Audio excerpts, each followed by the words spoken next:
খাবার পরে পেট ভার হয়ে থাকা, পেট ফুলে থাকা, প্রচণ্ড অস্বস্তি বোধ হওয়া, একটুও খিদে থাকে না, অনেকটা সময় কেটে যাওয়ার পরেও খাবার ইচ্ছা একেবারেই থাকে না। এর প্রধান কারণ হজমের সমস্যা। এছাড়া আরও দুই একটা কারণে এই সমস্যা হতে পারে। আর আজকের ভিডিওতে আলোচনা করব খাওয়া দাওয়ার পরে পেট ভার হয়ে থাকার কারণ এবং এর হোমিওপ্যাথি চিকিৎসা সম্পর্কে। এছাড়াও থাকবে আরও দু একটা টোটকা। যাই হোক, আলোচনা শুরু করছি।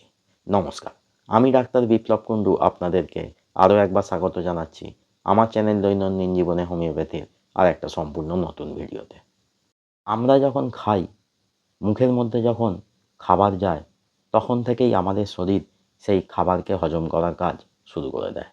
হ্যাঁ, মুখের মধ্যে খাবার গেলেই মুখের মধ্যে টায়ালিন উৎসেচক নিঃসৃত হয়, যা সেই খাবারকে হজম করতে সবার প্রথম সাহায্য করে। এরপর সেই খাবার পাকস্থলিতে গেলে পাকস্থলী থেকে আরও বিভিন্ন উৎসেচক এবং অন্যান্য রাসায়নিক পদার্থ নিঃসৃত হয়ে সেই খাবারকে হজম করতে সাহায্য করে। এবার যদি খাবার ঠিকমতো হজম না হয়, তাহলে গ্যাস হয়ে পেট ভার হয়ে থাকে, পেট ফুলে থাকে। অর্থাৎ হয় সেই সমস্ত পদার্থ কম বেরোচ্ছে বা ঠিকমতো বেরোচ্ছে না, বা যে পরিমাণ বেরোচ্ছে তাতে যতটা খাবার পাচিত হওয়া সম্ভব তার থেকে খাবার বেশি খাওয়া হচ্ছে, অথবা যে সময়টা প্রয়োজন সেই খাবারকে পাচিত করার জন্য সেই সময়টা পাওয়া যাচ্ছে না। যেমন কেউ বেশি পরিমাণ খাবার খুব অল্প সময়ের মধ্যে খেয়ে ফেললো, বা খুব তাড়াহুড়ো করে খাবার খেলো, তাহলে এই ধরনের সমস্যা দেখা যেতে পারে। এছাড়াও বিভিন্ন শারীরিক ও মানসিক কারণেও হজমের সমস্যা দেখা যায়। এর প্রতিকার কী? তাড়াহুড়ো করে খাবার খাবেন না, ধীরে সুস্থে খান, অল্প অল্প বারে বারে খান, একসঙ্গে অনেকটা পরিমাণে খাবার খেয়ে নেবেন না। রিচ স্পাইসি খাবার এবং ফাস্ট ফুড যতটা সম্ভব অ্যাভয়েড করার চেষ্টা করুন। হজমের সমস্যা হয়ে পেট ভার হয়ে থাকলে ঈষদুষ্ণ জল খান, দেখবেন কষ্ট অনেকটাই কমে যাবে। এ তো গেল টোটকার কথা। হোমিওপ্যাথিতে এর কোনো চিকিৎসা আছে কি? অবশ্যই আছে। আজকে আমি হোমিওপ্যাথির প্রধান তিনটি ওষুধের কথা বলবো, যেগুলো এই হজমের সমস্যায় পেট ভার হয়ে থাকলে কাজে লাগে। ওষুধগুলো হলো নাক্স ভমিকা, ক্যালক্রিয়াফস এবং লাইকোপোডিয়াম। পরপর এই তিনটি মেডিসিন নিয়ে আলোচনা করতে চলেছি। প্রথমে বলবো কখন নাক্স ভমিকা ওষুধটা ব্যবহার করবে। খাওয়া দাওয়ার কিছুক্ষণ পরে পেট ভার হয়ে গেল বা পেট ফুলে থাকলো, প্রচণ্ড অস্বস্তি বোধ হবে, মনে হবে যেন একটু বমি করলে বা একটু বায়ু পাস হলে বা পায়খানা হলে কষ্টটা কমবে। অ্যাকিউট ক্ষেত্রে খান নাক্স ভমিকা 34টে ডোজ, 1 ফোঁটা করে 30 মিনিট থেকে 3 ঘন্টা ছাড়া কষ্টের তীব্রতা অনুসারে।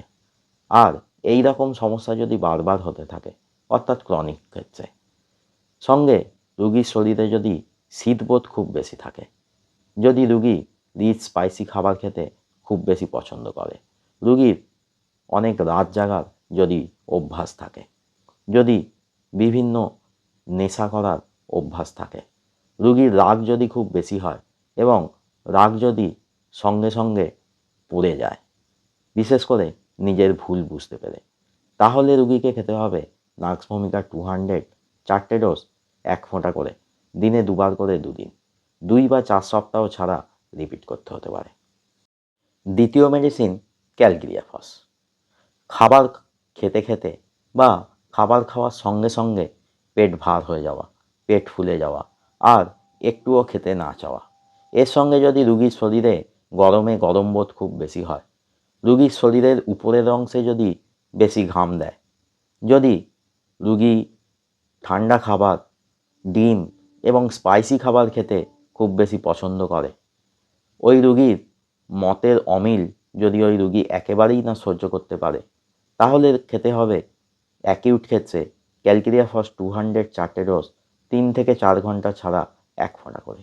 আর ক্রনিক ক্ষেত্রে খেতে হবে ক্যালক্রিয়াফস 200 বা 1M 2টো ডোজ, দিনে 1বার করে 2 দিন, 1 ফোঁটা করে। ক্রনিক ক্ষেত্রে 4 সপ্তাহ ছাড়া রিপিট করতে হতে পারে। তৃতীয় মেডিসিন তথা শেষ মেডিসিন লাইকোপোডিয়াম। খাবার খাওয়ার বেশ কিছু সময় পরে পেট ভার হয়। যেমন দুপুরবেলা খাবার খেলে বিকেল থেকে পেট ভার হয়ে কষ্ট বাড়ে, বিশেষত বিকেল 4টে থেকে রাত্রি 8টা বা আরও রাত পর্যন্ত। এর সঙ্গে যদি রুগীর শরীরে গরমে গরম বোধ খুব বেশি হয়, রুগী যদি গরম খাবার এবং মিষ্টি খেতে পছন্দ করে, রুগীর খেতে বসে অনেকটা খাবে মনে করলেও অল্প একটু খাওয়ার পরেই যদি পেট ভরে যায় আর খেতে না পারে, যদি রুগী খুব বেশি কৃপণ প্রকৃতির হয়, তাহলে ওই রুগীকে খেতে হবে লাইকোপোডিয়াম 200 4টে ডোজ 4 থেকে 6 ঘন্টা ছাড়া 1 ফোঁটা করে অ্যাকিউট ক্ষেত্রে। আর ক্রনিক ক্ষেত্রে খেতে হবে লাইকোপোডিয়াম 200 2টো ডোজ দিনে 2বার 1 ফোঁটা করে। ক্রনিক ক্ষেত্রে 4 সপ্তাহ ছাড়া রিপিট করতে হতে পারে। আমি যে মেডিসিনগুলোর কথা বললাম, এগুলো যদি আপনারা কেউ এই ধরনের সমস্যায় পড়েন, সে অ্যাকিউট হোক বা ক্রনিক, তাহলে এই 3টি মেডিসিনের মধ্যে যে কোনো একটা সিলেক্ট করে ব্যবহার করতে পারেন। দেখবেন অবশ্যই উপকার পাবেন। আজকের ভিডিও এখানেই শেষ করছি। যদি ভিডিওটা ভালো লাগে তাহলে অবশ্যই একটা লাইক করে দেবেন, পরিচিতদের সাথে ভিডিওটা শেয়ার করবেন। আর এই ভিডিও নিয়ে কোনো প্রশ্ন থাকলে কমেন্টে অবশ্যই জানাবেন, আমি উত্তর দেবো। যারা চ্যানেলে নতুন বা এখনও চ্যানেলটা সাবস্ক্রাইব করেনি, তারা তাড়াতাড়ি চ্যানেলটা সাবস্ক্রাইব করে নিন। আর সাবস্ক্রাইব করার সময় পাশের বেল আইকনটা প্রেস করে দিন, তাহলেই নতুন ভিডিও এলে আপনারা নোটিফিকেশান পেয়ে যাবেন।